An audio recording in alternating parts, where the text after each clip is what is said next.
உங்கள் தந்தி1 தொலைக்காட்சியில் தினமும் ஒரு சர்ப்ரைஸ் மாலை 6 முதல் 7 மணி வரை காணத் தவறாதீர்கள். தமிழகத்தில் 10 IAS அதிகாரிகள் இடமாற்றம் செய்யப்பட்டுள்ளனர். 7 பேருக்கு கூடுதல் பொறுப்பு வழங்கப்பட்டுள்ளது.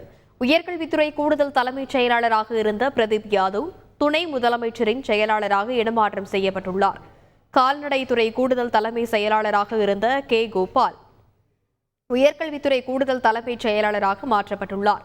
தமிழ்நாடு மின்சார வாரியம் மற்றும் மின் பகிர்மான கழகத்தின் இயக்குநராக இருந்த ராஜேஷ் லக்கானி வருவாய் பேரிடர் மேலாண்மை துறை ஆணையராக இடமாற்றம் செய்யப்பட்டுள்ளார். வேலைவாய்ப்பு மற்றும் பயிற்சித்துறை இயக்குநராக இருந்த சுந்தரவள்ளி கல்லூரி கல்வி இயக்குநராக இடமாற்றம் செய்யப்பட்டுள்ளார். பொதுத்துறை இணை செயலாளராக இருந்த விஷ்ணு சந்திரன் வேலைவாய்ப்பு பயிற்சித்துறை இயக்குநராக மாற்றப்பட்டுள்ளார்.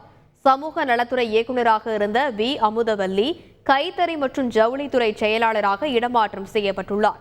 போக்குவரத்து துறை தனி செயலாளராக இருந்த லில்லி சமூக நலத்துறை இயக்குநராக இடமாற்றம் செய்யப்பட்டுள்ளார். திருப்பூர் மாநகர ஆணையராக இருந்த பவன்குமார் கிரியப்பனவர் பொதுத்துறை இணை செயலாளராக இடமாற்றம் செய்யப்பட்டுள்ளார். மனிதவள மேம்பாட்டுத்துறை செயலாளராக இருக்கும் கே. நந்தகுமாருக்கு கூடுதல் தமிழ்நாடு மின்சார வாரிய மற்றும் பகிர்மான கழகத்தின் தலைவர் பொறுப்பு வழங்கப்பட்டுள்ளது. தமிழ்நாடு தலைமை தேர்தல் அதிகாரியாக இருக்கும் சத்யபிரதா சாஹூவிற்கு கால்நடைத்துறை கூடுதல் செயலாளராக கூடுதல் பொறுப்பு வழங்கப்பட்டுள்ளது.